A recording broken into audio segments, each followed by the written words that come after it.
नमस्कार विद्यार्थी मित्रांनो, आज आपण चौरसाचे क्षेत्रफळ कसं काढायचं ते पाहणार आहोत. याच्यापूर्वी मी चौरसाच्या परिमितीवरती व्हिडिओ अपलोड केलेला आहे, तो सुद्धा तुम्ही पाहू शकता. आता कोणत्याही आकृतीचं क्षेत्रफळ म्हणजे काय की आता त्या आकृतीमध्ये आता इथं समजा चौरस दिलेला आहे. इथं 4 सेमी बाजू आहे, तर एक एकक किंवा 1 सेंटीमीटर, आता इथे सेंटीमीटर दिले म्हणून 1 सेंटीमीटर चे किती चौरस या ठिकाणी तयार होतात. तर 1 2 3 4 5 6 7 8 9 10 11 12 13 14 15 16 आता हे एकूण 16 चौरस आहेत. म्हणजे 4 गुणिले 4 4 गुणिले 4 म्हणजे 16. म्हणजे इथं बाजू गुणिले बाजू, तर चौरसाचं क्षेत्रफळ आहे बाजू गुणिले बाजू.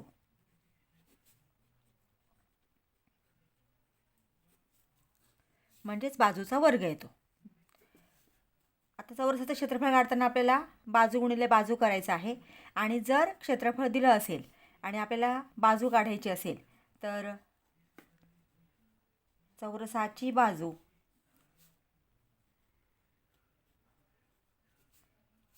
बरोबर क्षेत्रफळाचं वर्गमूळ.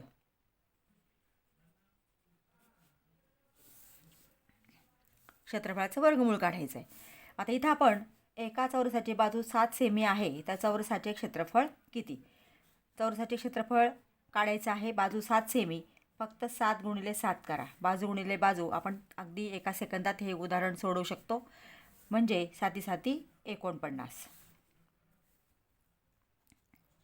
तोंडी उत्तर आपण याचं काढू शकतो.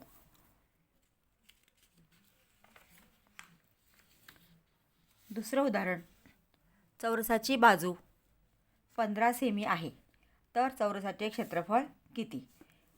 चौरसाचं क्षेत्रफळ सूत्र आहे बाजू गुणिले बाजू. बाजू आहे 15, 15 गुणिले 15. तर 15चा वर्ग येतो 225. म्हणजे पर्याय ए. कारण 15 तुम्ही वर्ग पाठ करा, म्हणजे आपल्याला चौरसाचं क्षेत्रफळामध्ये अशा बऱ्याचशा उदाहरणामध्ये त्याचा खूप उपयोग होतो. तर 15चा वर्ग आहे किंवा 15 गुणिले 15 225. एका चौरसाची बाजू 1.7 सेमी आहे, तर चौरसाचे क्षेत्रफळ किती? आता बाजू दिली आपल्याला 1.7, म्हणजे 1.7 गुणिले 1.7. आता इथं सुद्धा 17चा वर्ग आपल्याला करायचा आहे. 17चा वर्ग येतो 289. आणि पॉईंट नंतर किती संख्या आहे? 2. 1 2, म्हणजे 2.89 चौरस सेमी. फक्त पॉईंटचं असेल तर थोडंसं व्यवस्थित लक्ष द्या. आता इथं एका चौरसाकृती रुमालाचे क्षेत्रफळ 196 चौरस सेमी आहे, तर रुमालाची बाजू किती? आता इथं रुमालाचं क्षेत्रफळ दिलं आहे. मग क्षेत्रफळ दिल्यानंतर आपल्याला बाजू काढायची आहे. तर बाजू काढण्यासाठी आपल्याला 196चं वर्गमूळ काढायचं आहे. मग 196चं वर्गमूळ काढताना काय विचार करायचा की 196 कुणाचा वर्ग आहे, कोणत्या संख्येचा वर्ग आहे? तर 196 हा 14चा वर्ग आहे.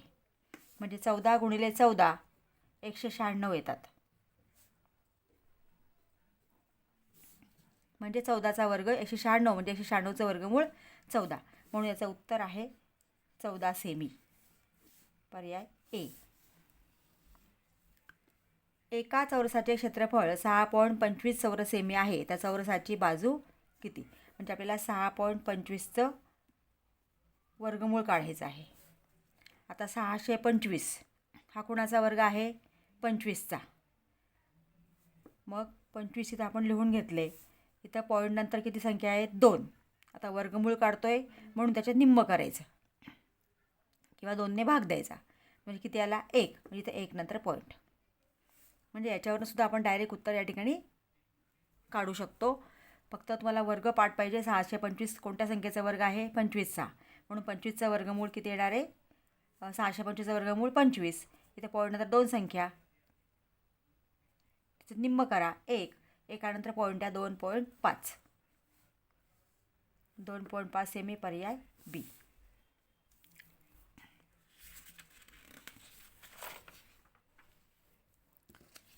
पुढचं उदाहरण, एका चौरसाचे क्षेत्रफळ 0.09 चौरस सेमी आहे, तर चौरसाची बाजू किती? आता 0.09चं वर्गमूळ आपल्याला काढायचं आहे. हे आपण तोंडी एका सेकंदामध्ये उत्तर सोडवू शकतो.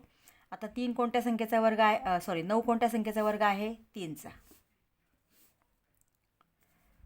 3चा वर्ग 9 म्हणून 9चा वर्गमूळ 3.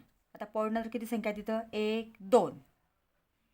2चं निम्म केलं आपण 1 किंवा 2ला 2ने भाग दिला, वर्गमूळ काढतोय म्हणून 2ने भाग दिला 1, म्हणजे पॉईंट नंतर इथं 1 नंतर पॉईंट म्हणजे 0.3 सेमी.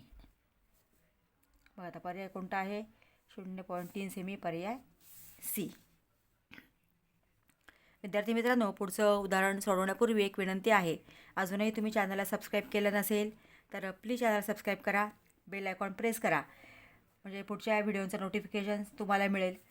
सगळ्या टॉपिकवरती मी लवकरच व्हिडिओ अपलोड करणार आहे. बघूया 7वं उदाहरण. एका चौरसाचे क्षेत्रफळ 324 चौरस सेमी आहे, तर चौरसाची बाजू किती? म्हणजे बाजू काढायची म्हटलं की दिलेल्या क्षेत्रफळाचं वर्गमूळ काढायचं आहे. मग आता 324 कोणाचा वर्ग आहे? 18चा. 324 18चा वर्ग आहे, म्हणजे 18 सेमी. आणि जर तुम्हाला असं करता नाही आलं, वर्गपाठ नसले, तर तुम्ही अजून एक पद्धत वापरू शकता. पण वर्गपाठ करा, जोपर्यंत सोडवता येत नाही तोपर्यंत तुम्ही कारण वर्गपाठ केले तर उदाहरणं सोडवण्यासाठी जो वेग आहे तो खूप वाढतो आणि खूप प्रकारच्या उदाहरणांमध्ये आपल्याला वर्गांची गरज भासते. आता इथं तुम्ही एकक स्थानी 4 आहे म्हणून 2ने भाग दिला, तर 2 1 2, 3 2 गेले 1 उरला, 2 1 12, 2 2 4, पुन्हा 2ने भाग दिला, 2 8 16, 2 1 2. आता इथं 81चा वर्गमूळ आपल्याला माहिती आहे, म्हणजे 81 हा 9 9 81, 2 2च्या जोड्या गेल्या आपण, हा 2 आणि हा 9 यांचा गुणाकार केला, 9 2 18. अशा पद्धतीने सुद्धा तुम्ही उदाहरण सोडवू शकता.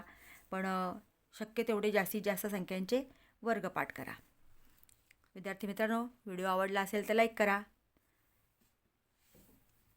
आणि व्हिडिओ आपल्या मित्रांना शेअर करा आणि सबस्क्राईब करायला मात्र विसरू नका. थँक्यू.